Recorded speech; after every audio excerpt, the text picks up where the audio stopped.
Hey, what's up? Hey, Jameel, how you doing? Pretty good. How you been doing? Good, good. Getting ready for the pagan holidays to end. Let me stop. Oh yeah, yeah. The Christmas and everything. I tend to forget that it's all based on like the pagan type rituals or the pagan type festival holidays and stuff. Absolutely, absolutely. But in the Matrix, this is part of the whole. This is what they make people have to partake in, whether they want to or not. And then if you choose not to partake in it, you can be stigmatized as being crazy or, an extremist or antisocial. Right Yeah. on, right on. You know what? I was thinking earlier. I was talking to somebody and I realized something. I was like, right now, it seems like even the mainstream world is a little bit embracing the whole thing about like breaking down the religions and breaking down like the mystery behind some of the stuff. And Absolutely. and I was thinking though, it's almost like they break everything down, but then they break everything down and people like turn to atheists and they don't have anything else to go on anymore. You know what I mean? Exactly. But it's kind of, I think it's like to reset the clock or reset the system. They're planning to bring another, religious or maybe a mass UFO sighting to bring in a new type of belief system. So what they have to do is clear out the old to be able to bring on the new. We don't know what their agenda is. Right. Kind of like a UFO Yeah. religion type thing. Well, if a lot of people are anticipating. I wouldn't say people in necessarily the UFO community necessarily, but I think they're thinking that it's going to be like a false flag of a mass UFO reveal, and then it kind of stimulates for a new agenda to be made with maybe a new belief system under this new premise that we have others here, which have always been here, that we know have always been here. Yeah, speaking of that, on Yahoo News the other day, I was looking at my email and like I was seeing they're even saying on Yahoo News now that a Earth-like planet has been discovered. Oh, well, yeah. What do you think all these portals are popping up? They're Right. probably trying to get a lot of the, because obviously the elite can't leave to a rocket ship because a lot of them don't have the melanin to be able to withstand the gamma rays that would fry their brains. So they have to find portals that their DNA resonates with. And I think a lot of the concern was the CERN machine actually pinpoints where all the portals are. And I think a lot of them are trying to leave through them. Yeah, do you think there's people on Earth who have like somehow went into some of these portals? Yes, yes. And I think many of them have not survived. Right.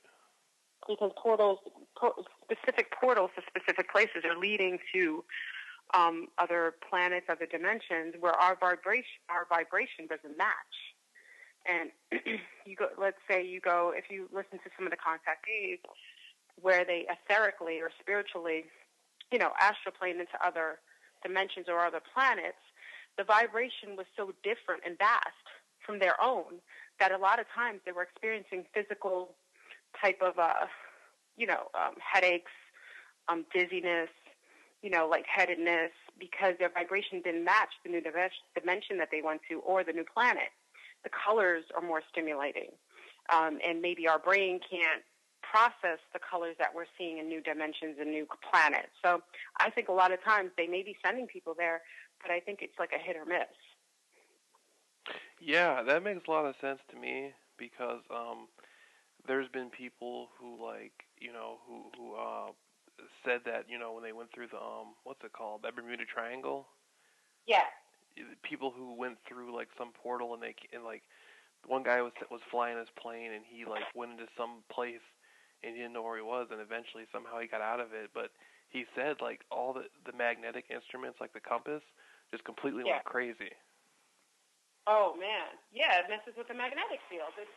It's probably to be jumping through different portals, jumping through time, probably a time, maybe even a time belt that Right. one can permeate through it and jump timelines. That's going to mess with the magnetic fields. Number one, it'll mess with all the compasses, anything magnetic inside or metal, and then who's to say what that's going to do to your biology? We're made up of mostly water. Mhm. and we're highly affected by magnetic changes, just like the animals are. So you pop through a portal like that, and your body's not resonating, you could blow up, or you may come out on the other side, but you may come out at the other side as like a vegetable, because your brain wasn't capable enough to, go through with all its, with all its facility. Anything could happen. I've not spoken to anyone. Well, we've heard about jumpers, people who go to jump rooms. What was the project? Was it Paperclip or Pegasus? One of them. A couple of them do the project Looking Glass, where they go and they have people who actually are psychic enough to go through and see different parallels and different timelines to see what the future beholds. So I think a lot of times they're utilizing some of these very psychic people, very sensitive people, or sometimes even military people's children, or children that they've kidnapped. They use them as guinea pigs to do these jumper programs. Yeah, another thing I think is possible, like a lot of those programs where they need psychic people. I think like I believe the programs are real. At least to a certain extent they're real. But I think that a lot of times like they don't want really intuitive psychic people out there just walking around every day, so they try to recruit them into programs to keep people like that from mingling too much with the public. That's what the Mensis programs are for. Yeah.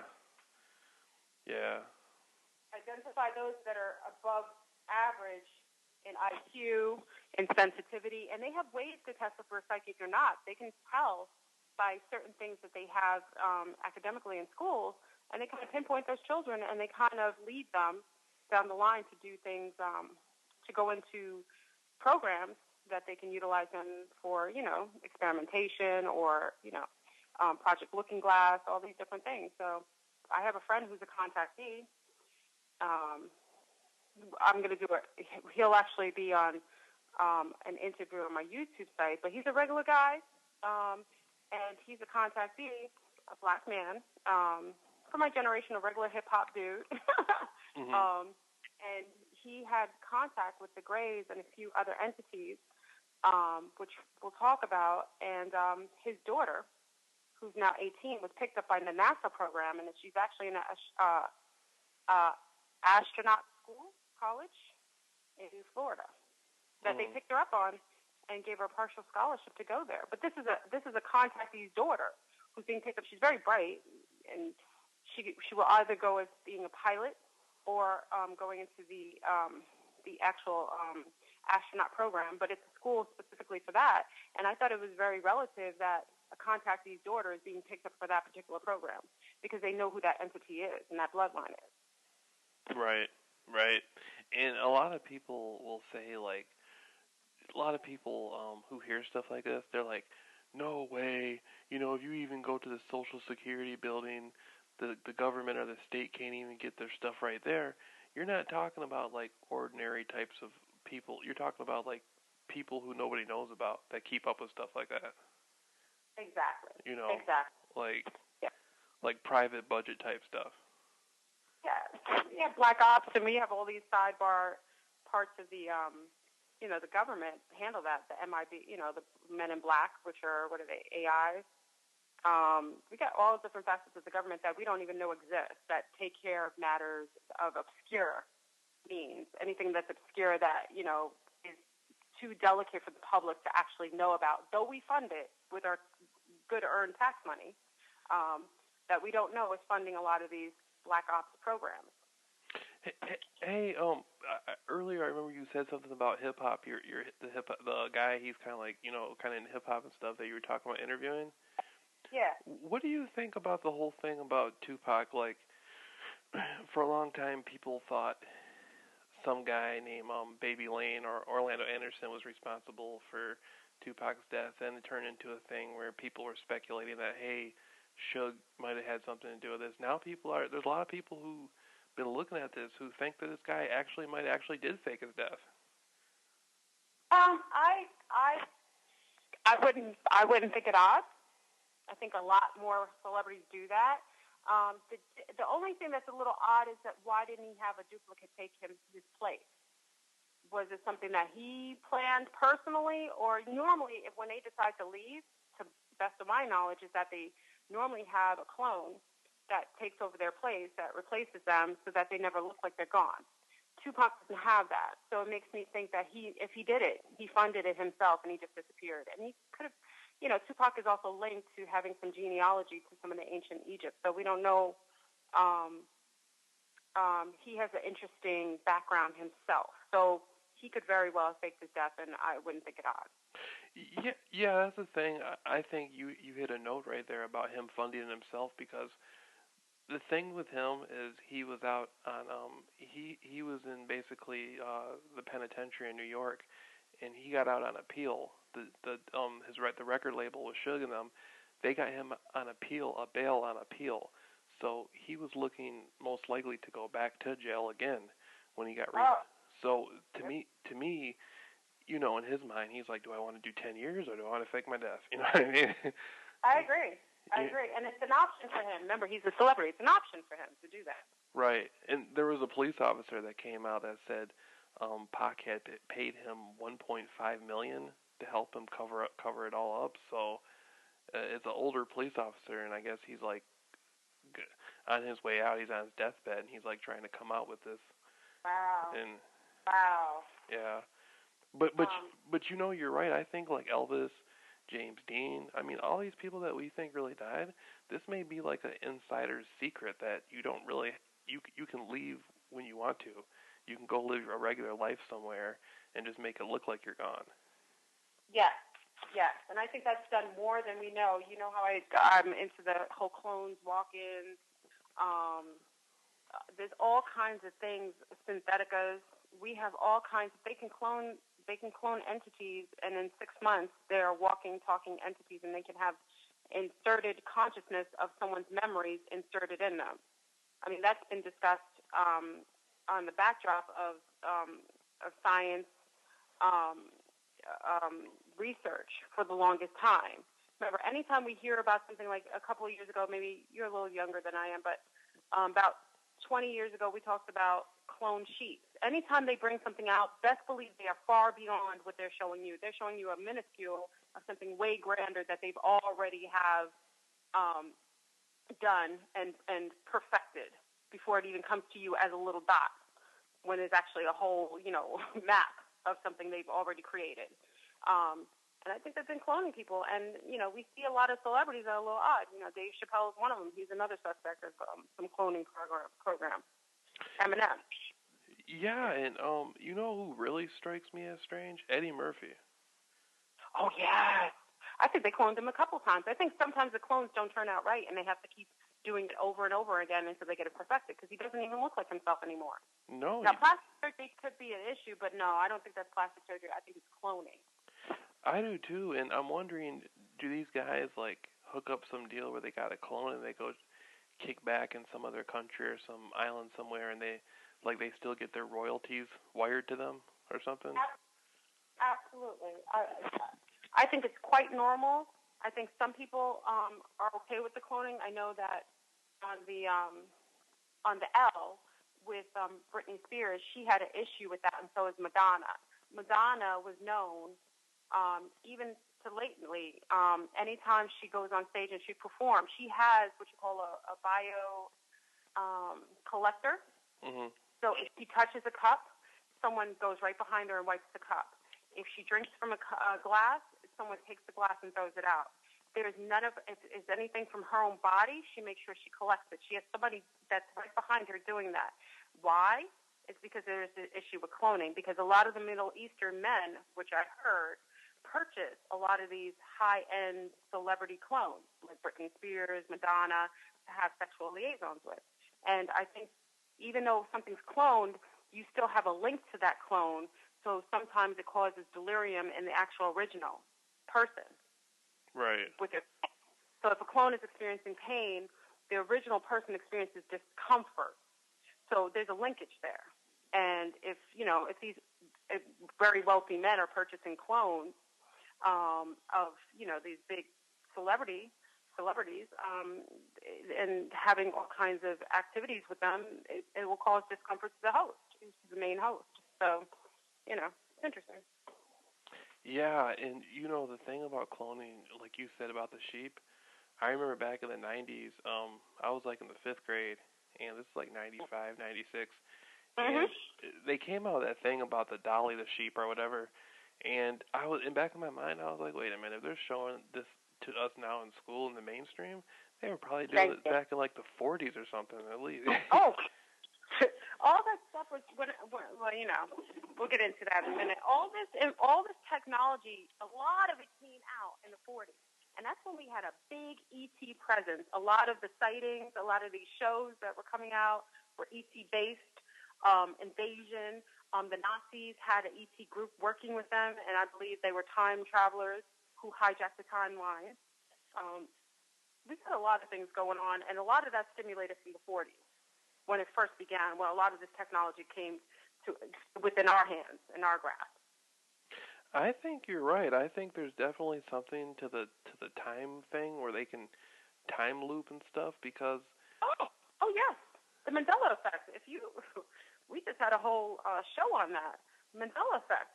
Go Google Mandela effect and see what that is. It'll flip you out. yeah, yeah, I remember. Have you ever heard of Wendy Kennedy? No. She's like a channeler that's sort of like in the channeling new age type of thing, but she said something that stood out to me. She was saying that there's like a lot of people that are here with us from Mars, and Yeah. and I think there's something with Mars there's a connection with Mars like with the pyramids and all that stuff. I think Yeah. it's caught up in time travel, you know. Yes. Because remember, time doesn't really exist. That's only our um, lockdown. Time locks you down, and it puts you in this hologram that we're in. It's a program. So only in this third dimension do we actually feel time, experience time, but it really doesn't exist. Everything happens simultaneously. Yesterday, today, and tomorrow, all one. But we experience it here in this dimension as separate entities, separate times. And I very much know for a fact that Martians have been here. They exist here, and many of them are highly melanated.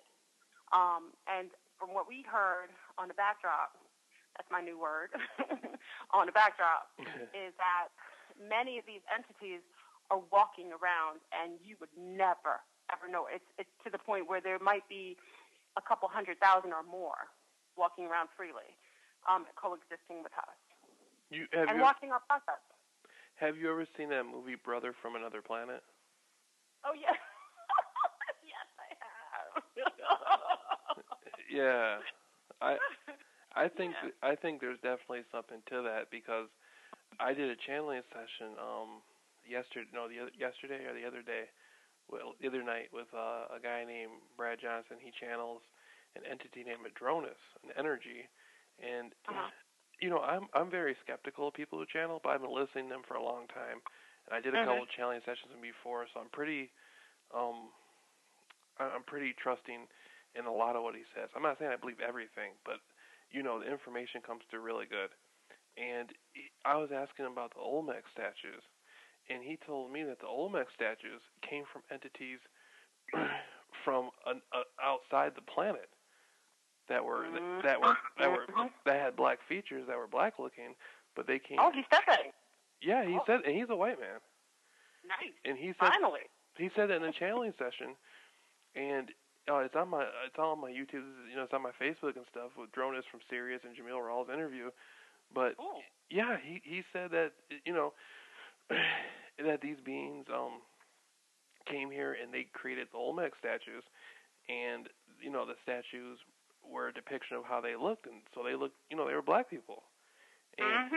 And after he said that, I was like, so is it possible somebody could be walking on the south side of Chicago and see somebody and think, oh, that's just a black person, a regular human, but it could be an extraterrestrial? And he was saying, yeah, you very well could be. Absolutely. So, and I know for a fact they're walking around.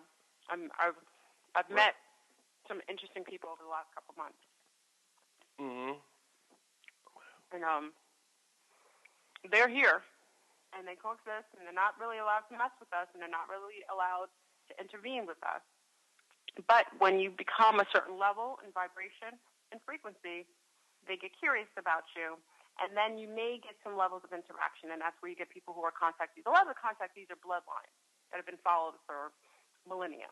These are people who have, it's just like cattle, or horses. I like to say, when you breed horses, you follow these horses, especially very quality bred horses. You follow them from generations. You know their grandmother, their grandmother's grandmother, just as a way of breeding. You have a roster of their lineage, and you follow them along that line, and they've done the same with us. And again, when we come to a certain level of evolution, they begin to notice you. Your energy field changes, your light force on the outside of you, your auric colors start to illuminate a little differently, and you become noted. Not just by the entities that are here from other planets, but also by, government agents too, because when you start to build up your forces and start to change vibration, the military also takes note of that, because you become an interest in the ETs, which makes them interested in you as well.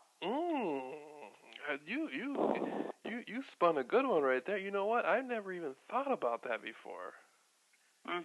I never even thought, because if you're at a certain vibration and you're coming to certain realizations, you're going to attract other people who are going to be seeing what kind of other energy you're interacting with. It's kind of like a stakeout. Absolutely. Oh man, I never even thought about that. Gee. And usually, what you'll hear a lot of times, and this happened to me, as soon as you become someone who's noted, and you are in contact with either your galactic ancestors, interdimensional entities, or interterrestrials, or terrestrials that are actually residing here, who were here way before we were genetically made. They become to be allured by you and sometimes have contact with you. And as soon as they have contact with you, there is a residue that, if you are being contacted physically, there's different kinds of contacts you can have with ETs and interdimensions, all those other entities. But if you're having physical contact, meaning they're taking your body, your actual body itself, not your spirit, not your soul, but your body, you will have a residue on you. And the government has perfected technology to be able to identify people who are taken and who are people of interest to ETs. Once that residue is shown, a lot of people will tell you helicopters will start hovering over the house. The MIB might start coming to wipe out some of your memory or to extract memory from you. And you very well be chipped, which was my case. Man, so go ahead. I didn't mean to interrupt you. I'm sorry. No, go ahead and ask a question. So the concept of the Men in Black, you're saying that these individuals have access to show up and connect with you face to face, and then leave your presence, and you won't even know they were even there. Absolutely, it's a fact. They're AI. A lot of them are AI. Right. Artificial. And you'll see them. There's a couple of videos where they show up. They come in and they wipe out your memory. And they also tip you. I remember one guy was explaining a story about a Men in Black, and he said that he said because of the way they look, you don't even ask them for their credentials because they got the way they yeah, you automatically know they're an authority. You don't even ask them for credentials, Absolutely. When they show up for you, that's when you know. Well, you don't know, but right. At the time before they wipe you out, you'll know. Watch Men in Black again. It's a true detail of what they do. What kind of rules, do you think there's certain rules and that, from like both sides, like, you have like good entities, angelic realms, things like that, and you have the other people, that are not so interested in the benefit of people, but interested in sort of, living off the energy of people, do you think what do you think the rules are between the two groups? Do you think there's rules, like the Men in Black have certain rules? And yeah, there's universal rules that are always followed by all sides, and they also know the consequences more so than we do for violating anyone's choice and free will. Mm-hmm. We are here, and everything that occurs to us, we are not victims, is really under our control for the most part. I'll say the most part, not in all situations, but for the most part. If you're being contacted by extraterrestrials or your galactic family, usually you've made that agreement prior to incarnating here. Mm-hmm. So even if you don't remember it, there was a contract drawn that you were going to have be monitored, almost like an avatar, and be monitored to make sure you're doing certain things. Maybe you came here to change the frequency of the planet and to maybe illuminate something or to denigrate something. You know, it doesn't have to be always enlightenment. It could be to tear something down. And for the entities, the men in black, well, listen, with the ETs, the extraterrestrials, even the angelic beings, they cannot interact with you without your consent. That's a fact. That is one of the universal things, even with demons. The only time demons attach to you, incarnate lower entities, it's because to a certain level, you have invited the vampire into your house. The vampire cannot come in your house without invitation. It means that you are either drinking and doing drugs to the point where you're so depleted that you've allowed yourself an opening to allow attachments from other creatures. So in you leaving your door open, you're almost making an invitation for something to walk in.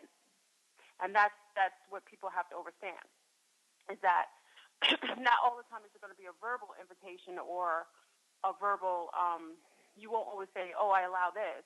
By you doing certain things, you already allow for the invitation. That is an invitation. By depleting yourself and depreciating yourself to the point where you leave a doorway open into your field, that is when those entities are allowed to enter. They cannot do it without you allowing it. As far as the MIBs, the government agencies, they're bound by certain rules and regulations. We wouldn't consider them fair, but they feel that it is advantageous for them to know what interests these ETs have in you, and they feel it's almost like a security right for them to investigate any interaction or any sort of liaison you have with these entities, because they don't know sometimes who and what you are. And the interest that these ETs have in you, they very much want to know what that is to see if that will tear down their system or cause a problem for them later. Wow. So they're allotted to do things under the guise for security reasons. Mm-hmm. So they think they're protecting themselves, and it's true. They're protecting themselves and their investment into keeping the operations as normal as possible. As far as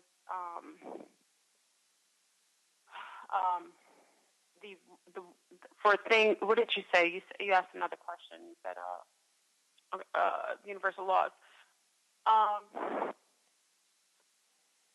As far as I know, everything has to be of your own free will. It cannot violate your free will, and there is a consequence universally for those who violate your free will. If anyone violates your free will, there's a karmic debt to pay for that. There is a repercussion for it on a universal level, and they get it. Everything pays for what it does, good and bad. So even if you don't see it, it will happen. It's called a ricochet.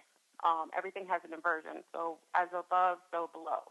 So never worry that if an entity does something to you harmful, that there's not a repercussion for it. But remember, certain bloodlines, like if I had a witch in my family in the 14th century, mm-hmm. and she had made a covenant with the devil, what we consider to be the devil. Devil is just a concept, a demon, a higher level demon. And she had made a covenant. She might have sold some of her ancestry to pay for whatever she wanted at the time. So it might be 3 to 4 generations of payment of people in her family that have to pay for her debt that she wanted, for whatever she requested for at the time she made the deal with the devil. Jeez. So, so if you have a great grandmother who made a deal with the demon to maybe get a guy that she wanted or to be wealthy in a specific time period, and she sold out 4 generations or 5 generations of her seed, a lot of us are paying for that debt. You know what? That's the first time I've ever heard something like that before, and it totally resonates with me.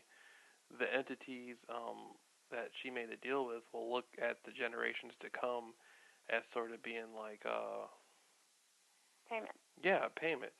Mm-hmm. Just like banking. Banks look at, you know. She sold her seeds. Yeah, we were in her body. We were a part of her biology. So she just sold out her eggs, basically, whatever they would be later on to pay for her debt. Mhm. Not everybody who pays in blood sacrifice pays in full at the beginning. Some people pay with credit, and the credit is your eggs or your seeds later on. Mhm. So people have to be mindful that generational demons are attached to certain entities because of that agreement with that bloodline. That is so deep. How do you know what? I always thought like when I used to think of like witches and stuff, I always used to think like it was like it might be something to it, but it was kind of like unpractical, like not real. But now I'm starting to learn like those type of people would be like really sophisticated and Oh, it's very real. right. Oh, It wouldn't yeah. be like somebody hanging out at a house with a cabin in the woods with old fireplace. Like they, it would be it would be really sophisticated, probably, huh? Quite the contrary. Yeah, they downplay anything that has power. They downgrade it. That's why they were hanging the witches. It wasn't because they were so depraved. It was because they feared them. Anybody who possibly had that power. You remember the Salem witchcraft trials? I was incarnated from that. That was one of my incarnations. Yeah. Oh, really? Wow. I was personally hung. Yes. Yes, and I still feel it to this day. I heard a rumor that it was really the witches who were pretending like they were the Christians, and they were hanging the Christians.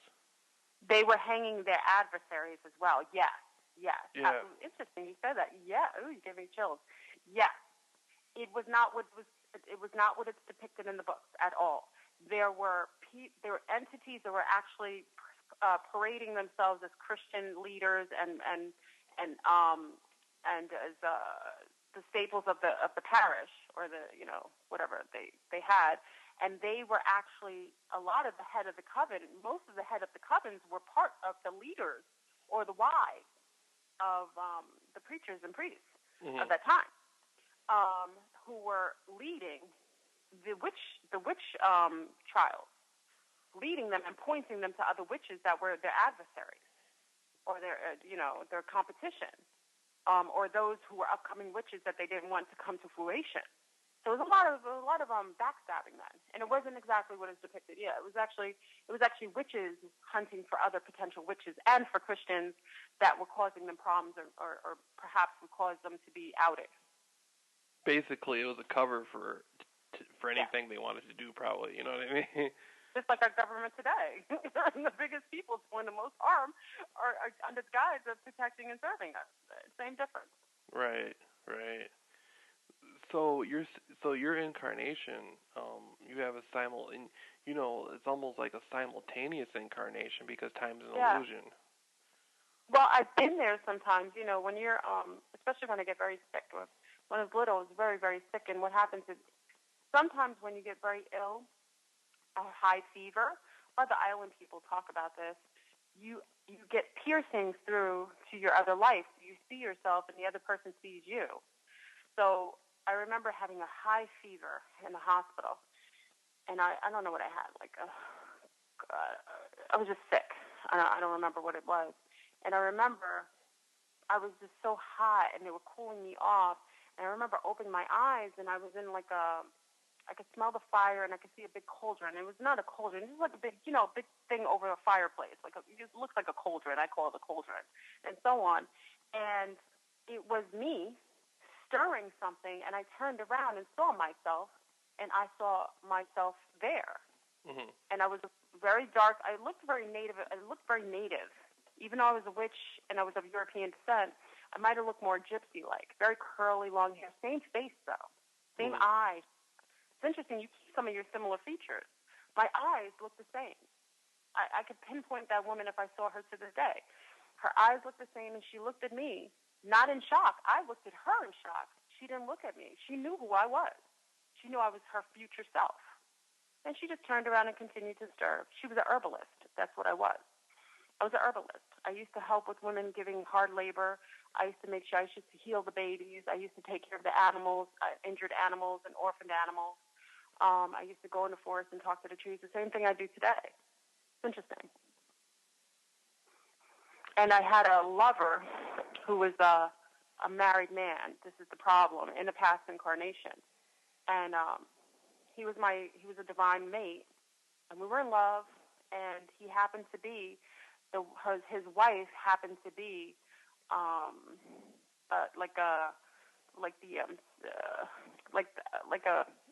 a political figure's daughter. You know, she was like her father was somebody big in town.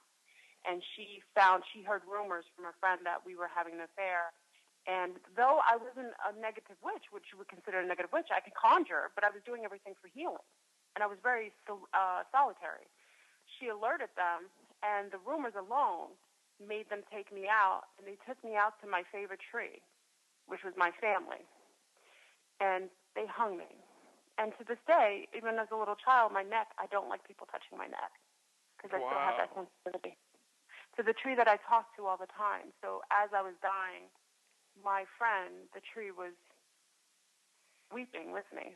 It was tragic. Yeah. You know, I know there's something totally to that because I've had similar things where I've had I had a lot of connections to certain eras, and then I went and I did this thing with Bashar. You ever heard of Bashar?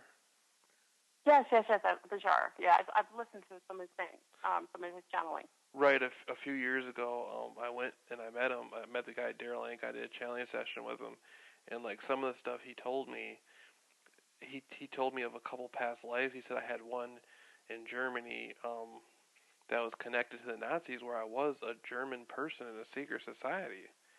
And wow, that makes sense.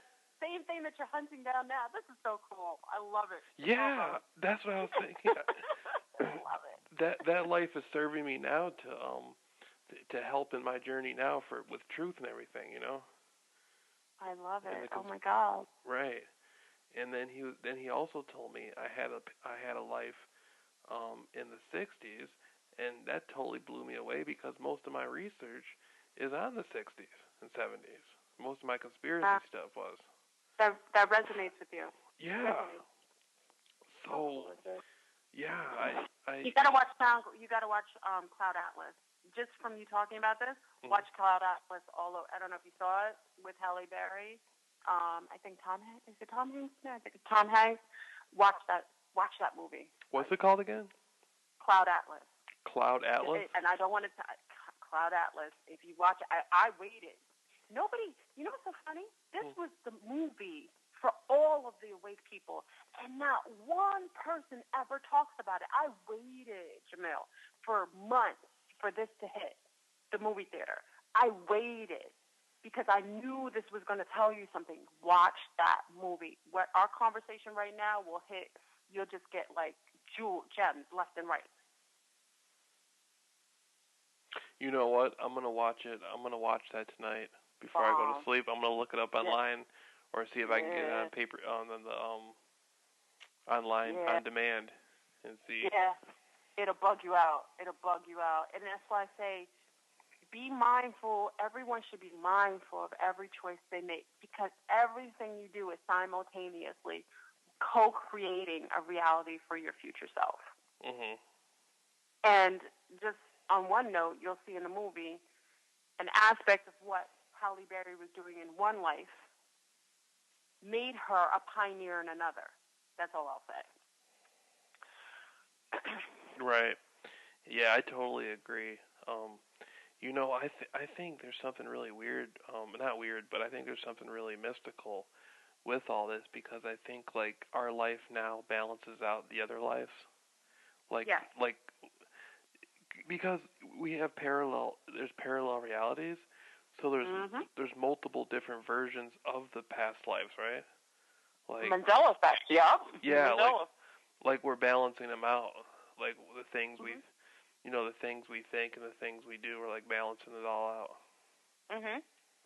And even when these entities I want to really get into them because I don't want to give them any credence anymore. I've been talking about them for weeks. I'm giving them too much shine.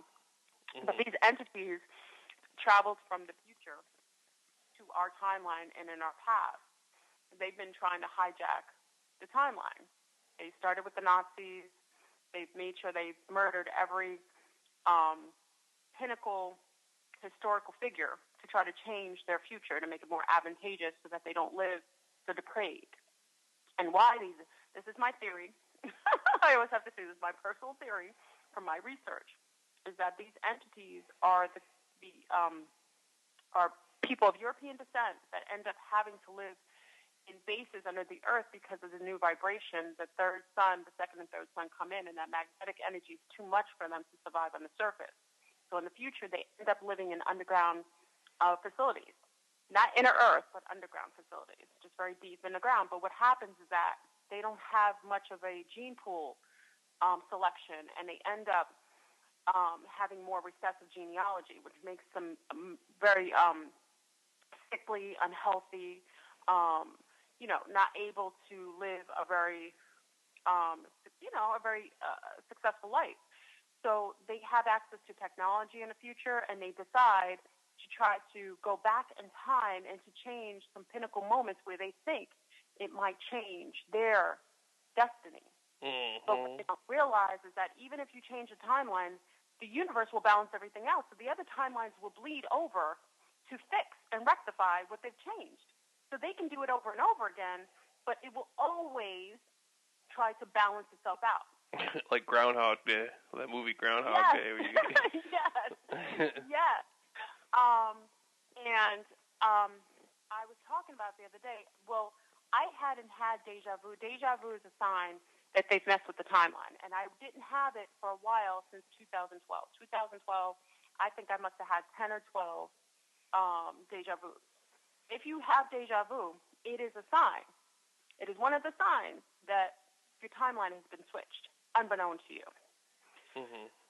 What happened is that when I did a show on the Mandela effect, we were talking about Mandela effect, and that some of us are coming from different timelines, and we're not all from the same timeline. And it's like little things, like if you remember names. Do you remember Sarah Jessica Parker and the couple girls, and they were in the city? What was the name of that show? Sex in the City? What did you say? Is it Sex in the City? Is that what you're talking about? What was the middle word you said? Sex in the City? Okay. You're not from the same timeline. I remember Sex in the City. You said Sex and the City. That's not the name. Your memory and my memory are different, not because one is wrong and one is right. You're from a different parallel time, and sometimes we bleed over into other people's timelines. Do you believe Mandela died in jail, or was he freed and ended up becoming the president later on? Nelson Mandela, the story I heard was he got out. He did his time and got out. Okay. A lot of people won't say that. They'll say they remember him dying and seeing his funeral nationally on television. That's a different timeline. Do you see what I'm saying? Yeah. Look at that Mandela effect. It'll mess with you. Yeah.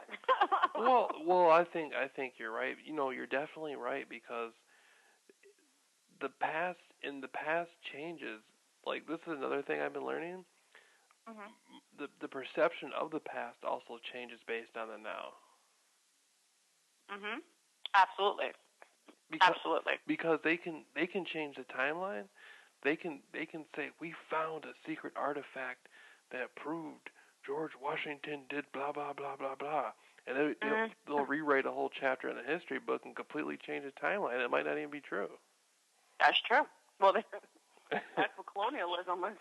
Colonialism is wipe out all the old facts, and create your own, recreate your own. Right. And I personally, even though my girlfriend doesn't co-sign with this new belief, I'm on this new thing. I personally don't believe that the pyramids were built yet. I think that's something we're going to do in the future, but we're just seeing remnants of what we haven't done yet. This is my personal belief at this moment. It flips her out when I say it, though. Like, oh, I can't go that far. I can't get that deep. What are you saying? The pyramids are there. I was like, I personally believe those pyramids have not been built yet. We're seeing remnants of something that's pierced over into another into what you consider to be the past. But I don't believe that. I believe they're what's going to be built in the future. It's my personal belief.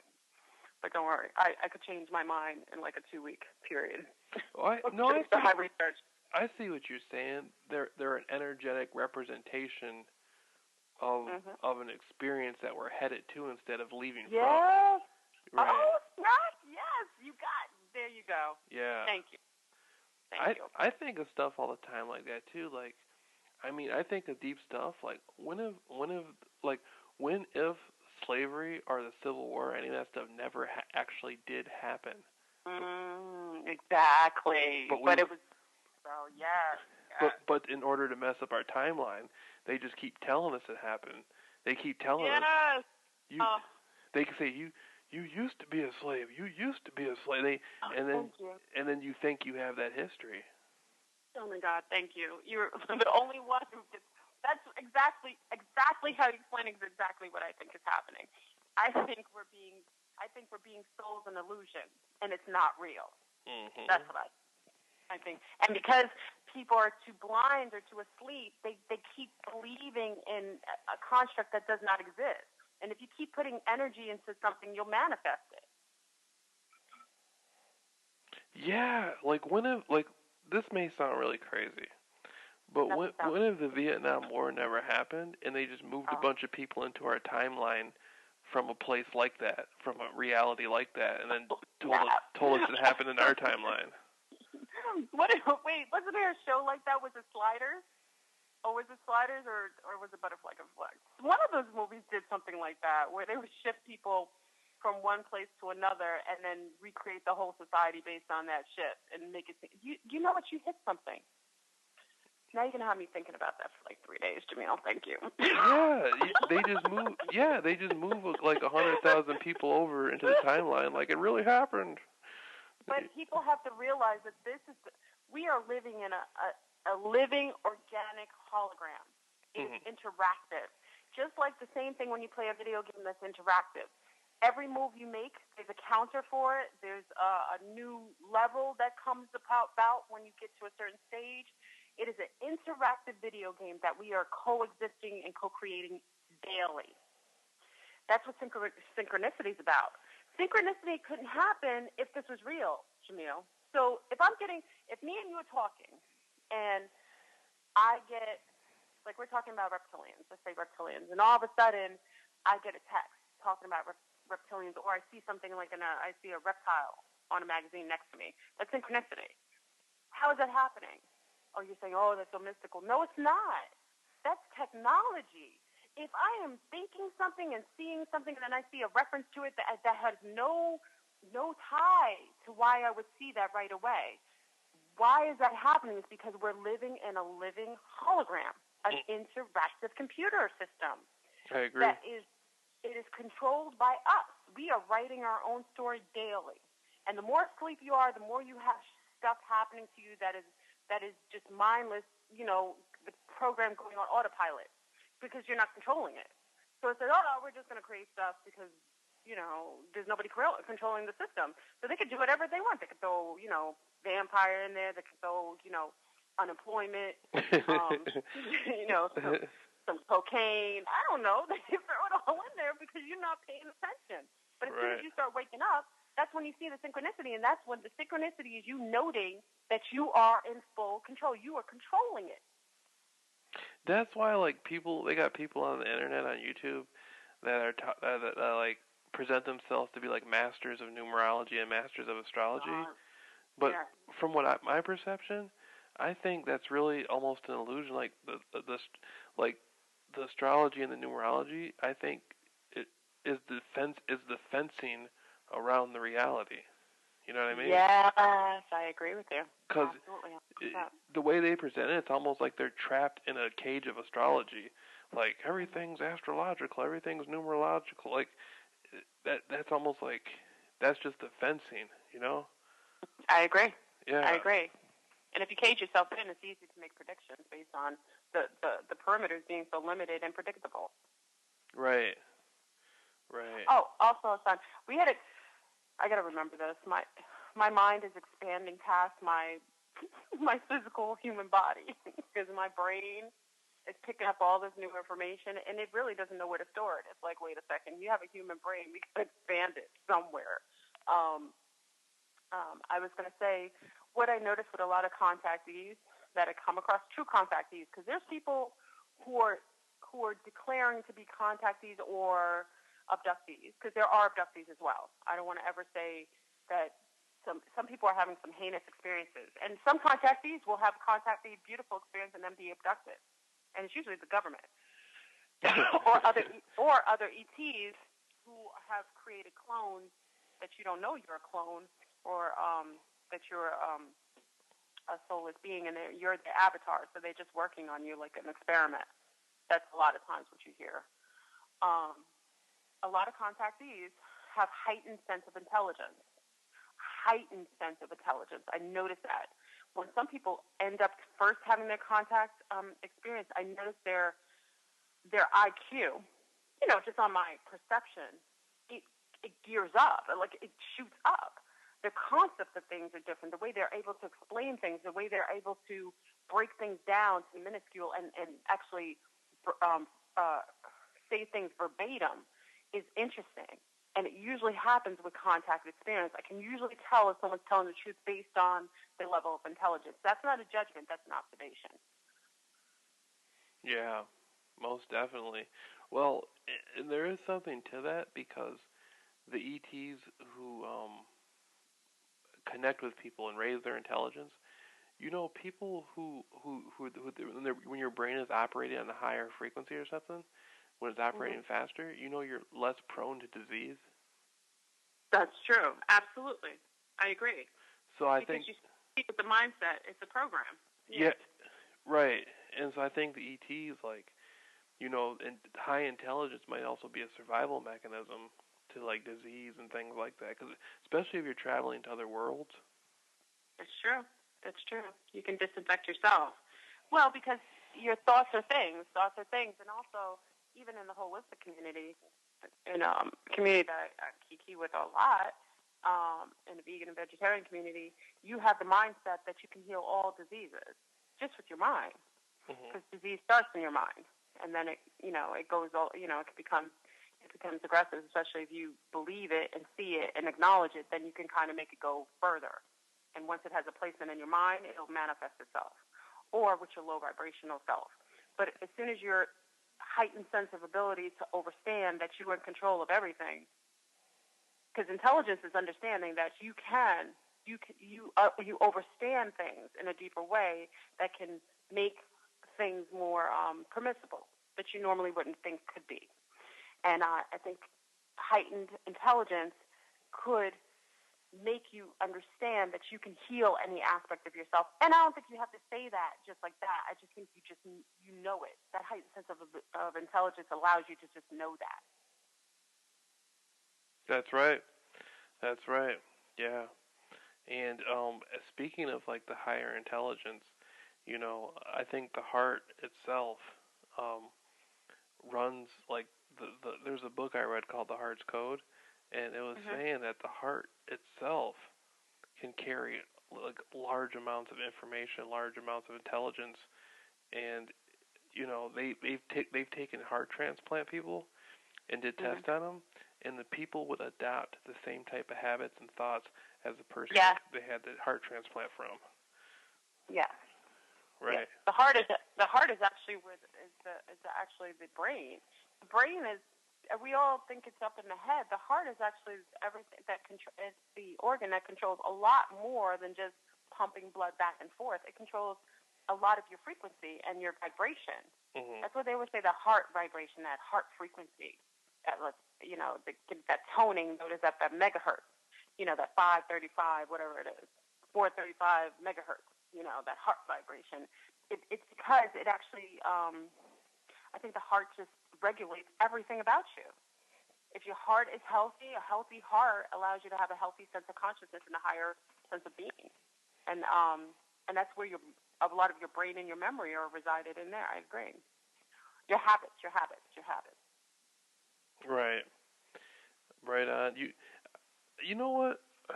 What always amazed me was when people talk about the Illuminati and all that stuff. it always amazed me how these people are able to plan stuff so far in advance. Like, like when you look at the early '90s, the late '80s, and the early '90s, Mhm. there was a lot of horror movies that came out. Like really, like they were like basically sick movies. Like Mhm. they were extremely violent. I mean, more so than today. Like the violence has actually gone down a lot in the movies compared to what it was in a lot of those, thriller slasher late '80s, early '90s movies. And I agree. I think the people who put that in the movies, they they foresaw the energy shift coming in the future, so they wanted to install that energy through the movies into the younger generation, so it would prohibit them from embracing self-love and being connected with themselves. If you watch a lot of those movies, it messes you up at a young Yeah. age. Well, yes. Yeah. I mean, we're talking about master geneticists that are ET with mega technology that we have no concept of. Mhm. They're not predicting anything. What they're doing is they've been here, done this many, many times. They don't even have a time construct. So they're seeing things as they are at that moment. Yes, they're predicting. They have ways to know how the wave is going to go so that they can alter it by doing things to cause people to be a certain way so that it would, sidebar anything that they don't want to happen in the future. That would make it, a disadvantage for them. Yes, I get that. But these entities are so far beyond anything. They've studied us. They've created us. They're master geneticists. They could predict anything and everything. They know more about us than we could ever know about ourselves. Mm. Damn. They can change the vibration. And we were talking about liquor. They've changed the vibration in the molecular structure of the liquid in liquor, and that's why a lot of people are being possessed right now, because it's wine and spirits. But I noticed that a lot of people are dying from basic alcoholism, which is, we knew people who were alkies back in the days. Nobody died. I knew crackheads that survived. People are either dying or they're losing their mind drinking basic liquor. They changed, from what I heard, they're lowering the vibration by putting a certain machine that puts a very low vibration on the liquid. You know how you can say to, there was a scientist who discovered if you say to water, I love you, the molecular structure turns into these beautiful geometric shapes. If you say to the water, I hate you, the water changes into these jagged, very beautiful shapes that are jagged, that are very unattractive looking visually. And there's certain machines and toning that if you do something to a liquid, it'll change its vibration. So it'll stay lower. And that's what they're doing to liquor and alcohol. And I'm noticing a lot of people, when they drink now, are not happy drunks anymore. They're hostile and they're paranoid. And they're doing something to the alcohol. Yeah, that's so true. It's like everybody used to have those drunk uncles who just seem to keep drinking and partying and being happy. Now it's like, now you see them, they're having like nervous breakdowns and stuff. Yes. What are they doing to the liquor? They're changing. But you see what I mean? These geneticists know us better than we know ourselves. They know our biology because they created it. We're a whole bunch of GMOs. I know I call other people GMOs, but we're a whole bunch of hybrids. We've been created genetically, all of us on this planet. If we are not the originals here, we're mixed with them, but we're not the original beings that lived in the inner earth. And a lot of us are remnants of the ones that lived on the surface. So if we're not them fully, that means that something has altered our DNA. And if they've done it, it means they've learned to master it. And they know us chemistry. They know us chemically and physiologically, deeper than we could ever imagine. And they know our mating rituals. They know what we think. They know how to change us by just changing something environmentally, and we'll just all walk in one direction. I mean, it's a sick world. That's pretty tripped out though. I bet you a lot of people, they hear us saying that, they're gonna be like, that sounds like the Twilight Zone or something. Huh. Well, welcome to the Matrix. That is where we reside. Well, I reside outside the Matrix. I always tell people I found my little space outside the Matrix. But when I go in the Matrix, it almost feels like madness. I feel time in a way that I can hardly recover anymore. But when I leave the matrix, I'm fine. Mm. Yeah, right on. You know what? I connect with sometimes, like, I think about stuff like that, and I think overall the universe supports entities more than it allows entities to be affected by negativity. Because I went into a deep meditation one time, and I was connecting with some entity somewhere, and the entity was like explaining stuff to me and helping me. And I thought about it. I'm like, if most people were aware of the abilities they had, they wouldn't be as affected by this kind of stuff. You know what I mean? Absolutely. Well, the abilities are showing up right now in mass growth. 4,400 heroes. What is that? Children's news show, some children's something that was on Sci-Fi. What else? Heroes, 4,400. X-Men. They were detailing the invocation or the awakening of a DNA that was in sleep mode until a specific time. And that's what you're going to start to see. I'm seeing it now. And the amount of emails I get from people whose abilities are showing up. And it was always there. Everybody has a very specific ability. And it's showing up in a lot of the native, obviously native people, Asiatic people, brown people, Moors, I like to get them all in, bronze people, copper people. It's starting to show up in them because maybe they have some of that ancient DNA that's in them, and it's awakening. And we personally believe that some of the shootings that are occurring with black men, in the way that it's happening, is that they've gotten word that at this particular time, not to say they've not always been killing black men heinously. We know this may be occurring. I wasn't there, but from what I heard, they were always doing this to, people of color. But when they have to bring 2 and 3 cop cars and 5 or 6 men have their guns drawn on one unarmed man, it makes you think, why are they so fearful of this man without any arms?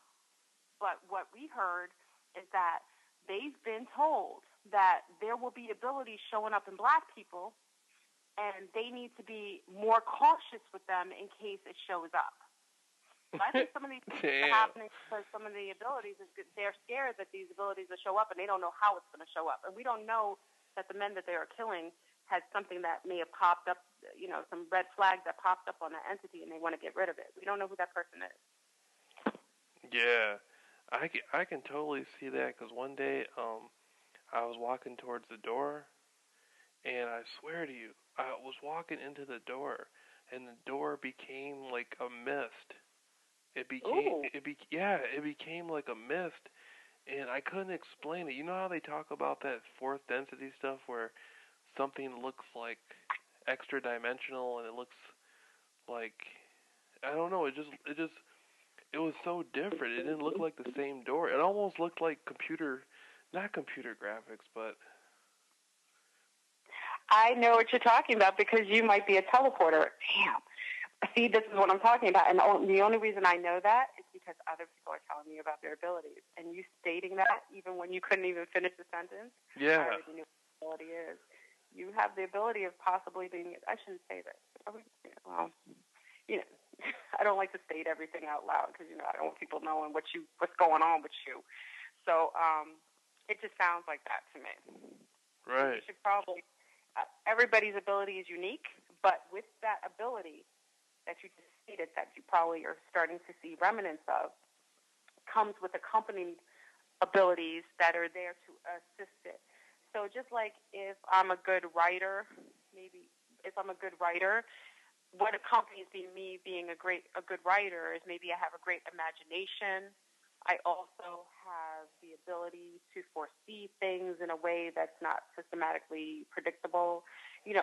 All these things. But that accompanies my ability, my main ability to write. It's the same with your abilities metaphysically that are showing up. So if you are a teleporter and you're able to permeate visually things, because part of being a teleporter, Which part? Okay, you want me to say this out loud? Is that okay with you? Yeah, go ahead. That's cool. Okay. I don't want to put you in harm's way. That's all I'm saying. No, it's cool. Okay, part of being a teleporter is first it comes in as you see through things. You start to see things break apart. That's part of the ability. Then the next part is you being pulled in to whatever solid, what seemingly used to be a solid object, but because you've already broken it down, visually, it no longer exists, and you're able to walk through that solid wall because you've broken it apart. Visually, the veil it's almost like you're breaking down the program, and then you see an opening, and then you walk through, but the wall still exists. But that's part of the teleporting. And if you watch, if you watch Heroes, I don't know if you watch Heroes, what's his name? The Asian guy who travels back and forth, that's his ability. But the teleporting is something that the first part that I'll hear, there's only 2 other people that I heard this happen to. When you said the mist, I was like, oh, damn, he's a teleporter. That's the first thing I said in my head. I was like, oh, he's a teleporter. The first thing they'll talk about is either a mist or shiny little ashy things. You said mist, one other said a mist, and the other one said tiny little ashy things, almost like a television that goes into ash. Remember back in the days, television used to go ashy? Like that. You'll see that in front of them when it's supposed to be an object. And it's really them breaking it down into like molecules in their head, and then they're able to walk through it. That's what you're going to end up being able to do, and then you'll be able to do that. Not even just walk through solid objects, but to walk through to other dimensions and through time. That's so dope. That hit so many places when you said that. I had a dream not that long ago that I was walking in this tunnel, and there was a wall, and I ended up like walking to the wall, and then like it turned into like this weird yellow stuff. It kind of opened up, and I walked through it. Then I woke up. Damn, yeah, you're a teleporter. This is pretty cool. It's showing up, boy. Oh man. That's what I'm saying. They can't stop it. Can't stop. Won't stop. I feel like a Puffy song right now. I feel like just playing it. Yeah, it's serious, but it's real. I'm 110% that this is real. I am seeing it. Some people, and because I talk to so many people about it, now I can connect the dots, because I wouldn't normally know that unless I talked to somebody else who had the experience and they explained it just like you. So I can kind of break down which ability you have based on that. You have teleporters. We have one who's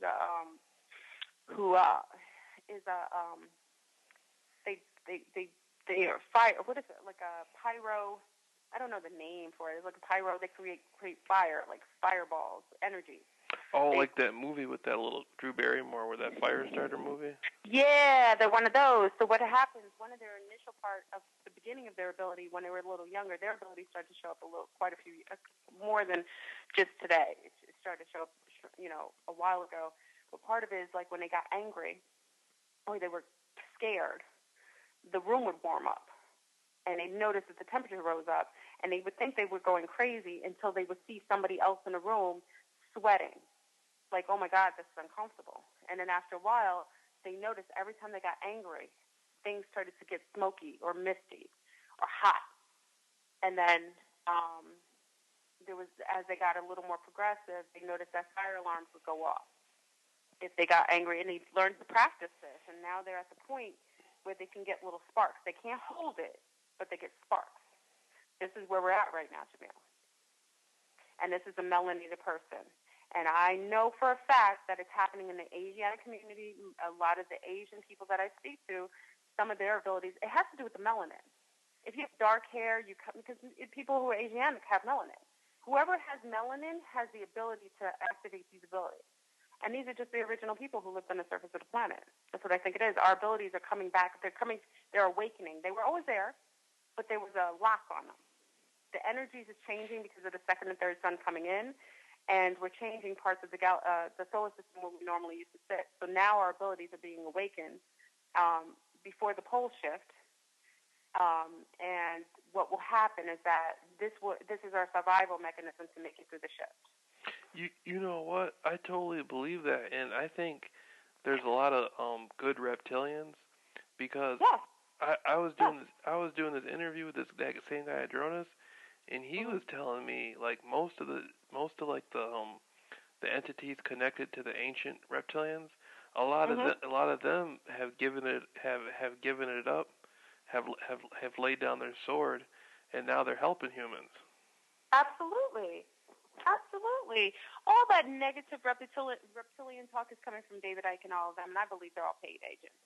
Me personally, because I know the people at the top, the real people at the top are insectilians. That is what they're mixed with. That's why they have the queen. What colonies? Who colonizes? Who has queens and kings? You're Who does right, that? insects. Bugs do that. Okay. Those entities at the top, the queen and they're not reptilians. They are a bug line. They are an insectilian line, and that's why they're more covert. So those are different entities than we're talking about reptilians. Now there are Dracos. Dracos are another part of another tier above other reptilians, and they're very aggressive. They're beyond warrior-like. They're strong and they're powerful, and they don't have any love for humanity.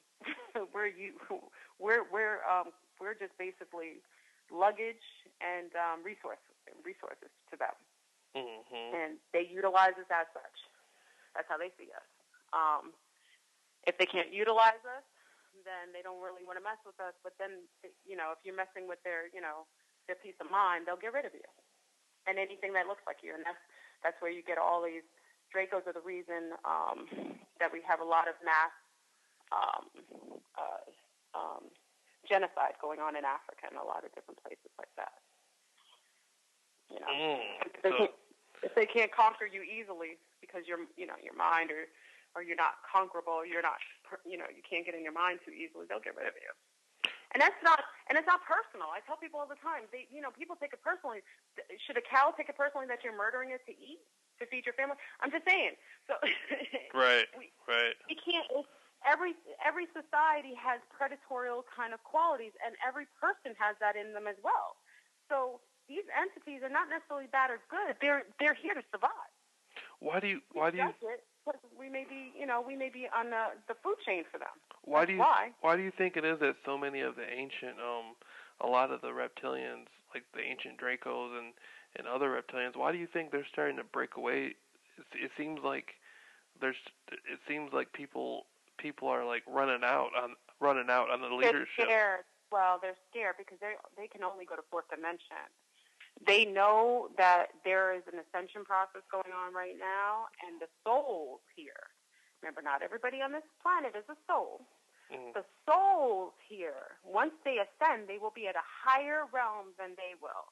And they do not want karma. They don't want to pay for the crimes they've done against those people. And you could just imagine a lot of people who have souls have been victimized by these Dracos and by these fourth-dimensional entities and insectilians. So a lot of them don't want to be here when the new energies come because those ascended souls will go up and they will have reign over them. That's pretty deep. And another thing is, I think that it might not be all what it's cracked up to be. It's like a street gang. It's like you hear this street gang, they do this, they do that, and then when the real story comes out, they were all snitching on each other. They were all messing with each other's girls. They were all trying to beat each other. They were all trying to. Nobody was happy. You know what I mean? There's no honor amongst thieves. Right. I kind of thought of that. Right. Everybody was afraid of everybody else. Yeah, I mean, if your base of respect is based on fear and intimidation, that's only subjugated to that moment in that time while you're still on top. As soon as you fall off or you to the side, that person will take advantage of you just for payback's sake. So you can't trust any of these thievery type of entities. Everything's out for self. But the reptilians are not. There's so many different. When we say reptilians, you can't imagine how many different. That's like us saying humans. How many different human beings do we have on this earth? We have Asians. We have different kinds of Asians. We got black folk, but we got all kinds of black folk. We got white. That's crazy. Reptilians is a blanketed term utilized by agents to deter us from knowing the truth of who really is ruling over because their home court advantage is done. I already told you what my thoughts was. White supremacy, home court advantage is done. It is over. It was a time frame. Every race goes through its cycle of advantageous time where they conquer, they do well, and then they decimate and they go down, and a new one comes up. They are done. Patriarchal system, the male system that dominated for years, they're done. Those two systems are done. There's a new home court advantage coming in, divine femininity, and from the old ancient bloodlines are going to be in rulership. And when I say rulership, I'm saying they're just going to go back into their home court advantage. The planet goes through cycle. Everybody has their moment. That's why it's good for people to know you shouldn't hate anybody because you're going to go through your cycle too. Mhm. And well, I was saying, Bashar was saying that Lemuria, ancient, what we call Lemuria today, wasn't called Lemuria then; it was called Mu. Have you ever heard that? Somebody said that.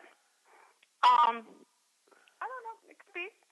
The names are all. Remember, all these names have been bastardized. Yeah. Oh, because we're hearing it's called Lemuria. Remember, Africa wasn't called Africa. You know what I mean? So yeah, it could probably was called something else. Yeah. You know what I think is gonna happen? I think there's some sort of like time capsule or something under the ground, and there's gonna be like artifacts from like 50,000 years ago and stuff, and like ancient Atlantean artifacts and Lemurian artifacts, and like it's somehow gonna come out. You know what I mean? People are gonna find some old artifacts of like old technology and old stuff. They already did. I'm sure they already did. It'll come out though. This is the age of. First, it was the age of truth, and now it's transferring into the age of intuition, which has to do with feminine consciousness. It is all coming out. Everything is coming out. If I lie to you right now, it's going to come out to you without effort.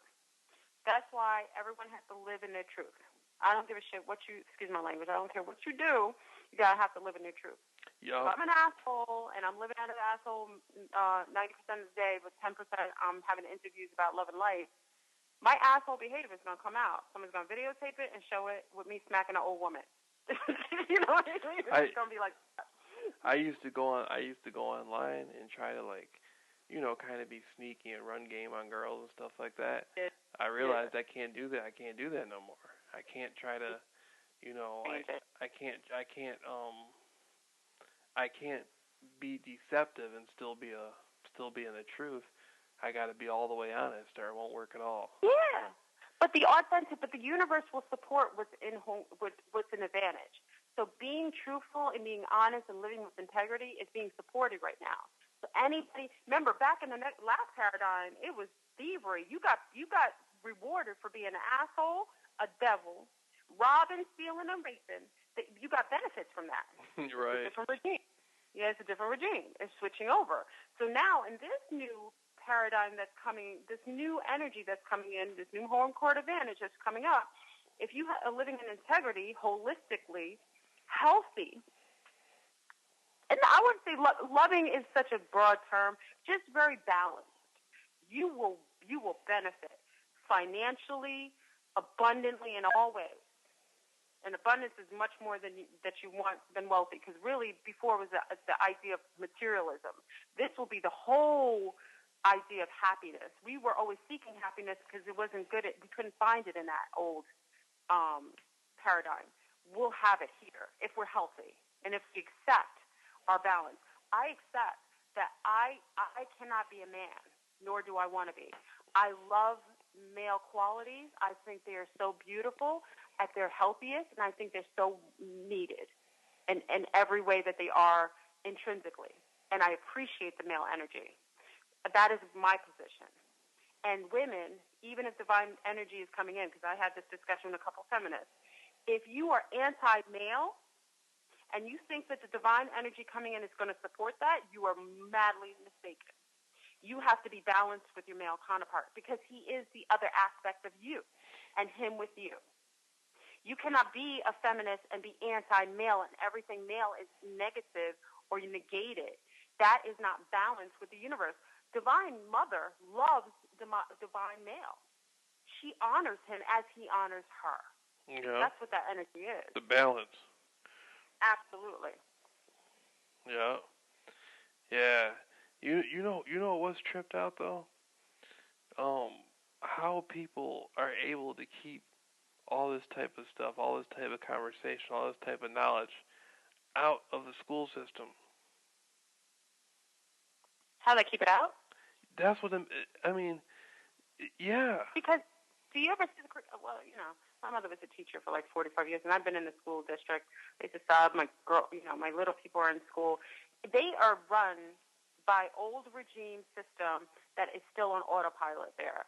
It's going to take a long time. Now, what you're starting to see is a new wave of people homeschooling their children. That's why that's happening. Is because that system won't be changed and overhauled for at least another 20, 30 years, to be honest. Mm-hmm. It will be under autopilot. It takes a while for a shift to happen. It takes years. It's really not too much different than how it was running in the 70s. It's still about the same type of the technologies increased, but the mind frame is about the same. It's the same. So right. Are you seeing as a new wave of parents homeschooling their children? That's a new fad now. Why is that? Because they understand that their children are not getting an education. They're getting programmed. And they're getting programmed to be androids and clones and people who uphold an old system. And if you want your children to be that, you keep them in that old regime school district. And that's what you'll be rearing, is clones and drones. Mm-hmm. Only wealthy children have a healthy education. I'm being honest. People don't like when I say it's true. When you have wealthier children, wealthier people, their children, their school district is totally different. Those children will be taught to be independent, to be vibrant, to be individuals. It's different. But look at this though. I knew this chick, and she was telling me about she was around these rich people. I mean, they were millionaires, and this is how they raised their children. They would hold out like $1 and a $50 bill, and if the child reached for the $1 bill, they would slap his hand and keep slapping it until he learned to reach for the 50. I believe it. At a young age. Like they punt, like that's how they teach them. They teach them. Are they wrong? See, this is where remember this is the old regime system. Now that's the old regime conditioning system. Were they wrong? Because that child, in their mindset, would only strive for bigger and better. They wouldn't go for the minimum. They would go for the best. And it's sad because that's a form of abuse in MK Ultra. That's some sort of like ritualistic type shit. Mm-hmm. But it works. That's why they don't tell their children no. The old adage, this is a big racist thing that you hear is that white people don't say no to their children. They just let them go crazy. Okay. But do you understand what that does to that child when that child feels entitled to do whatever the hell they want and there's no repercussions? Then they grow up into adults who could do whatever the hell they want and there's no repercussions. So they manifest it based on how they've been reared. Black people, Hispanic people, a lot of people from lower demographics of finances raise their children in a consistent state of control and abuse. They beat them to control them so they don't misbehave themselves so that they don't get in trouble. You know what I mean? It's a totally different system. You're rearing a slave and a criminal by beating them to be submissive to you and somewhat authority, but you're also creating taboos too. And then you're allowing a child in a different demographic to do whatever the hell they want egregiously and never have a consequence for it. So that's how they'll grow up. What do you think? What do you think? Now, I've heard Bashar, he said one time in a video that a lot of the hybrid children, and not just the hybrid children, but the newer children that are coming in, they're not buying into the same sort of belief systems as children used to. Like, it's becoming harder and harder to keep the children sort of blinded. Like, the children aren't buying it. They're not buying into the old systems anymore. Well, they're coming in. There's new energy, even what my little niece does. And, they're growing up with a mother like me. So you could just imagine already the conversations that they hear me having. But they came in with some energies that was very different. And even when I have moments of less than splendor, I don't curse in the house, but I'll say things like, what did I say? Clownery. When someone does something and I don't like it, I'll say clownery. They don't like when I say it. They alter my behavior. They reprimand me for doing anything that's not in a specific way. But look at that. I mean, but they do this naturally. They just do it. They just do things, and the way that they think is so much differently. The way that they break down things is differently. It's beautiful, though. It's teaching me, because I'm part of the. Remember, I grew up in the old regime. I'm older, so I've had some of that. I even have some of that conditioning. Even though we're in this world, I won't lie to you. I have a lot of that conditioning still in me. And I get dumbfounded sometimes that it's there because I don't even know it until something comes up to show it and illuminate it to me. Mhm. Yeah, I'm discovering every day, like, I ask myself, well, why do I believe this? Why do I believe that? And when I go back to the original belief, I find out it's not even my belief. It's a belief somebody made me think it was my belief, you know? Yeah, absolutely. And we just have to get that it is for those who came from the analog and are walking into a digital world, it's going to be harder for them. That's why I don't get mad when older people say like real racist things, because I almost expect it from them. you know, I still have old people in the family who think that guys wearing pink shirts makes them gay. I mean, little obscene things like that that are just not even sense, don't even make sense. So I don't really get upset with anybody, and I really try to just leave it as accept that that's what they've been conditioned to do, and that's probably something that you can't break them out of. Mm-hmm. Because that old programming, it was intensive, and it was for a long period of time. Yeah, that's pretty deep, though. You know, it's almost like you got to clear the slate. Like, you got to find out how much, I break down my layers of programming by looking at why I believe certain stuff, and then I like terminate the belief, but I make sure I have to have a new belief in place. Yeah. A lot of times, like with the religion thing, people will sit there and say, it's all astrotheology and paganism, and they take down the religions, but then they don't build anything new for themselves. They don't empower themselves by creating a system for themselves. You know what I mean? Sure, and then they end up falling victim to another religious type of other system. Right, they join some cult. Very similar. They end up joining some cult or something. Yes, it's like they give up one, but they pick up another one that's just the same, just different name. Right. So it's the same thing if you get in a bad relationship and then you get with someone right after, but then you realize it's the same person, different name. It's just, we got to be real mindful to clear off those energies. Clear. Yeah. Like a lot of guys will break up with a girl, a lot of girls will break up with a guy, and they'll replace them with somebody that sometimes even worse. Yes, it's the same and worse. Because remember, we're here to learn. If you don't get it, the program will reset itself at a level that will make you get it. So you best fight those monsters when you first get them, because you don't want to see what happens when you have to deal with them again in a whole different scenario and a less pretty way. Mm-hmm.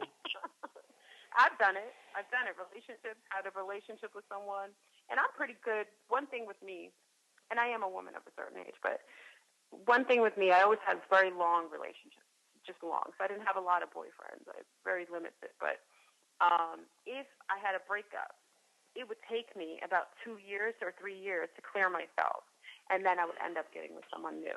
But I found I had to do that. Yeah, I could like somebody in between or crush on somebody. I would do that. But I wouldn't get with someone long term until 2 to 3 years down. And then when I met someone, it was almost like a clear slate. I didn't have a lot. I have some of the baggage, but not a lot of the old baggage that would have kept me in the same cycle. I had to do it. People don't do that nowadays. Everybody's for instant gratification. So if you break up with your boyfriend today, you don't want to see him with another girl before you have a new man. So you get a new man before you see him with a new girl. It's a lot of competition and a lot of nonsense nowadays. I was talking to some girl, and she said she had 2 boyfriends, and both of them knew about it. Well, some of the perversions of divine femininity will start coming in. You'll start seeing things like that. Polygamy with the female base. Mm-hmm. Right. I never heard anybody tell me that before, though. Like, I've heard guys say that. But I never heard a girl say that. It started to come in.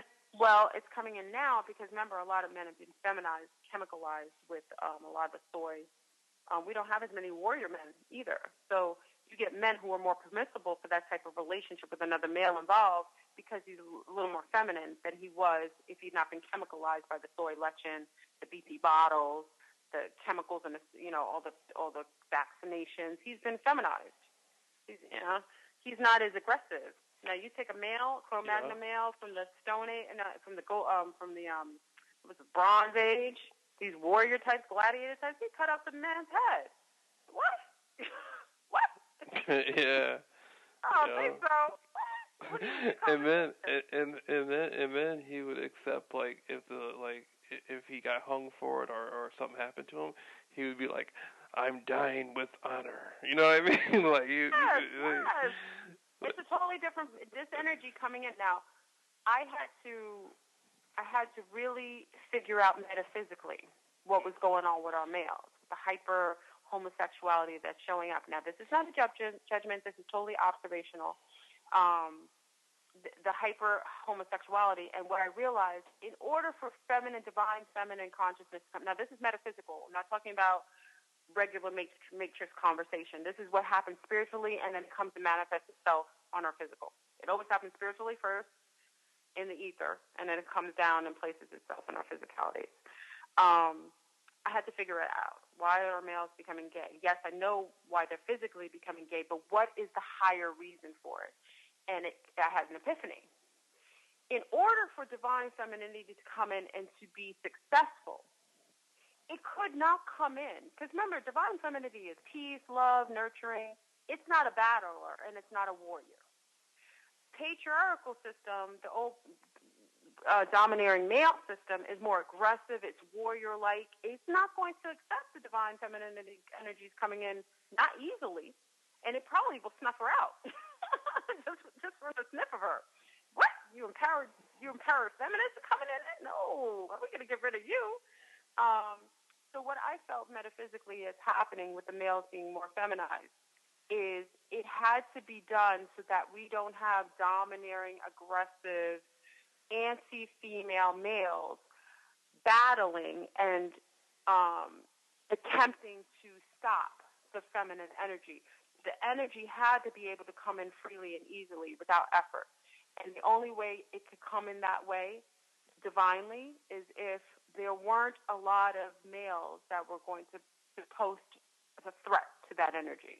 And thus, I think, metaphysically, on a spiritual level, it had to feminize. And I don't think it's all men are just more passive. It had to bring down that male, aggressive, warrior energy, to be able to make it permissible for this energy to come in. That's my take. Yeah, I agree with that. I think a lot of the men that they sent off to war to fight and like all these wars. I mean, you got to think about it. A lot of these guys didn't reproduce. They were dead. They were dead at 18. That's right. They got rid of the warriors because the badasses are the ones going out there doing crazy shit like jumping off a roof, doing like Rambo moves and then dying. And right. So all the people. Same thing with the streets. When you look at the gangs, the people in jail, dead or in jail. So all the men left over are going to be the ones who are far more passive and feminine. Then you put all the drugs and programming and mind control on top of that. Woo! Yep. They're really fun. Yeah, it really hit now. Yeah. We were talking about the black community with black women, black males that are healthy.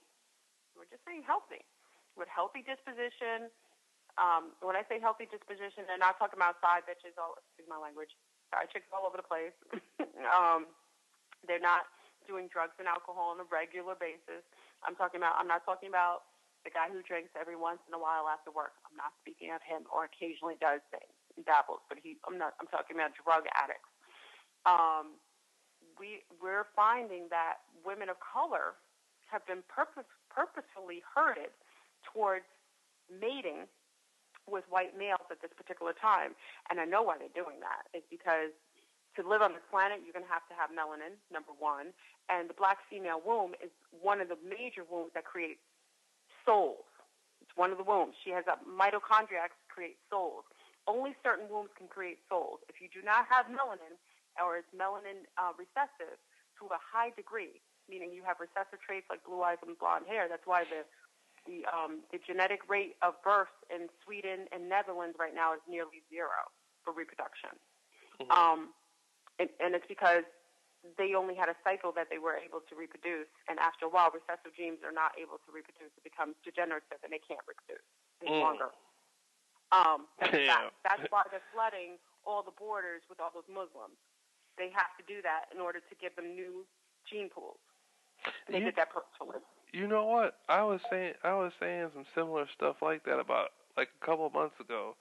I was saying some similar stuff, and there was an article that came out like Nebraska State. I forget what college. I'll have to show you later on. I'll send it to you. Some guy sent it to me on Facebook, and it was a white guy who was a professor at the college, and he was forcing his daughter to have sex with black guys. And I thought to myself, there's something going on because they got a lot of pornographic material of white guys on there saying they want their daughters to be with black guys and stuff, all in the pornos and stuff. And you gotta think it's a program. You have to do it. And a lot of those pornos are financed. Who the hell is financing? Pookie and Ray Ray ain't financing that shit. You know what I mean? Thank you. You Thank know? you. No, he's not. So, he's doing it. Right. And so who the hell is creating all the money for the production of all that?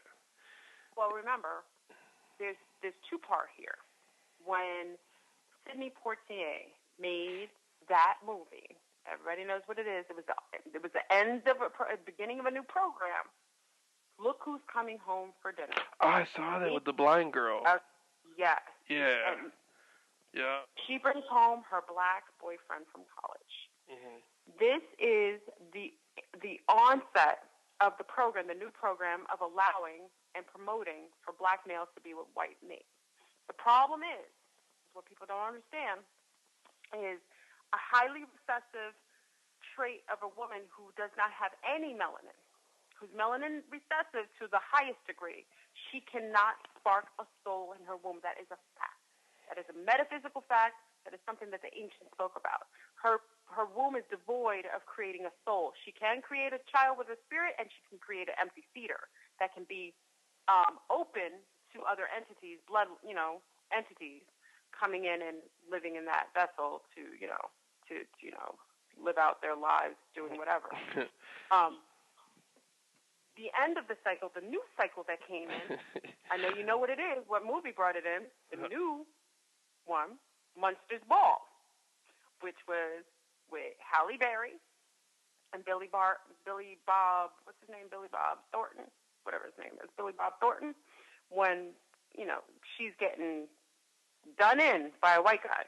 That was the new energy coming in, telling the black melanated female, it is time, or actually the white male, it's time for you to find yourself a black counterpart female. Yeah, well, go on. If you go on Facebook right now, the Facebook logo shows a black chick and a white guy. The little cartoon. It's a program, yes, and it is a hurting of the black female. They had to get the black males away from the black female because the cherry picker, the one that will create a body that can actually deal with the new energies will be that brown female. She will create a soul, and she can create children. Because she has, remember, you get most of your DNA from your mother, not as much from your father. You get more from your mother. If she creates a body, a child, doesn't matter with a white man, I don't care how recessive he is, that child will be most compatible with the environment that's coming about. And the white man made sure he got all the males away from her, either they're gay, in jail, on drugs, or with white women. He's got the cherry picking. So now he's got himself a brown female who's receptive because there's no other males that she can get with. She doesn't have many options. She does not. So she will be herded in that direction. And white guys, I tell you, I'm a woman of a certain age, they are way more aggressive now than they were when I was younger. Way more. And they want to be I agree because when I was born in '85, and so when I was growing up in the '90s, I didn't see too many white guys who were really interested in black women. Now they are. Oh, very much so. And they let you know. And they don't want to hide you either. It's not like back in the days when they hit you off, but it would be behind closed doors. No. No, they want to bring you out. They want to take you places. They want to show you out. They want to take your Facebook picture and put it all over the page. This is their thing. So why is that being allowed now? Because the program has been reset. The program has been inserted into the matrix, and the new program is the white male will get himself a melanated female to create seeds that will be able to survive the next changes. Tyrone getting with Becky will not be as advantageous. That baby does not have the extra chromosome from a melanated mother, but the white male made sure he got the cherry picking for himself. He threw his white counterpart underneath the bus. That's my opinion. Damn. That's tripped out. It's tripped out when you think about it. Yeah, and it's diabolical too. Just to plan and map that out. Well, you know what though? I think overall, the people who you talk about, like when you talk about like the people way high up on the top tiers and stuff, I don't think they reproduce sexually anymore. I think they reproduce for genetics, but the Becky and Tyrone thing, or the black girl and the white guy, I think that's more. They're doing that with us, but like the people who live under the ground and all that stuff, or the people who, Test tube babies. Yeah, I think they're hitting off on the genetics, and I think they're trying to find a way to use the melanin from the melanated people, but do it in such a way but where it doesn't have to show up. Exactly, because they can't reproduce melanin. Melanin is one of those compounds. They've been trying to do this for years. They can't reproduce it. But melanin on the black market right now is worth more than gold. What does that tell you? Damn. So where are they getting that melanin from? Remember when that Haitian earthquake happened in Haiti? Mm-hmm. A lot of those bodies disappeared. Where are they getting all this melanin from? All these dead bodies showing up. And a lot of these wealthy white men are being able to sustain themselves even with the new energies because they're taking the body parts of young black males that are being sought after for their organs. And that's a fact. That's on the black market. They're selling black males and females, but mostly black healthy males. And police are getting bounties on prospects. That's why you never give your information or donate blood or go do testing or go to a blood drive as a melanated male. I don't care if you're Asian, Hispanic, or whatever. They take that information, they put it in a database, and if you match old Tommy, who's living in England, and he needs a heart or kidney, you're going to be that sponsor that you didn't even sign on to. Yeah, it's true. Yeah. And you know what? I think the people that talk about like the Illuminati and stuff, I think they bounced. I think they were like they're gone. They're all gone. I think they led. I think they said, well, I think they led everybody in a direction thinking there was going to be some big change or some answers, so they could control the planet. And at the last minute, they were like, we don't know. We don't got it like that. We didn't really know. You got to figure it out for yourself now. Bye. And they dipped. They took off, and all the people, You're right. And all the people on the lower tiers are like, what the fuck? What the fuck? God damn it, we got to figure this shit out. You know what I mean? I know. Like it's messed up. They left everything in the hands, but that's the same thing when the other ETs had left the planet and left others in charge too. They left others in charge, and then the planet changed and shifted. So, I mean, when you service, if you are under the service of the devil, you can't expect loyalty. Mm-hmm. That's just what it is. Yeah, because you do all those little satanic rituals and stuff, and you give it up to the higher entities, and then at the last minute, the higher entities say, "Well, we don't really got any answers. We don't got any answers for you, player." You know what I mean? That's a good movie. Yeah. Well, yeah. I mean, how do you trust somebody who donates their own babies and kills babies and eats flesh? I mean, how do you trust somebody like that? I mean, I'm just saying, you gonna put faith in those entities to really protect you? That'd be insanity. I think that's why there's so many people who are insiders who are coming out now and trying to get away from it. Right. And people. It's a vicious. People want to get from out under the energy because they see it's a no-win situation when you're in a negative cycle. You know, you're gonna. And they're trying to take away from some of their karmic debt too, and it's not going to help because what you help to serve, you're going to help to be dealt with. You're going to deal with the same things, and that's why I remember Dr. Perkman, who when she said, when you see a child being abused sexually and so heinously, you don't know what that entity is and what it did in the past life to create that kind of karmic debt. Don't judge it. You observe it, and you keep it moving. You can advocate if necessary and if it calls for you to do it, but don't judge it. So all these people who do harm to children, you best believe they're going to come back and be a recipient of that. That's pretty deep. That's pretty deep. You put it like that. Yeah. There's no victims here. We chose to come to the battleground. What do you think about like the Bigfoot people or like people who live inside the earth, like I don't know if you say gnomes and stuff like that, but it's like extra dimensional entities that we normally don't come across that live on the earth. Do you think they're going to be coming out? Like you think the Bigfoot people and all that stuff, and you think they're going to be like? No, I think they only come out once in a while. Just the Bigfoot, the Yeti types. Those are like if you watch Star Wars, that's Chewbacca's people. Yeah. Those are people from another planet. They're actually very peaceful, very loving entities. They don't fuck with us though, because we're so low. We're so low. They just want to get whatever they need on the surface and bounce. That's why we only see them rarely. They just come to get specific things and leave. I think they're higher beings, higher vibrationally. They don't really mess with us. They have some lineage. Again, in another incarnation, I was Mayan, but I wasn't the Mayan that lived on the surface. I was a Mayan in the inner earth.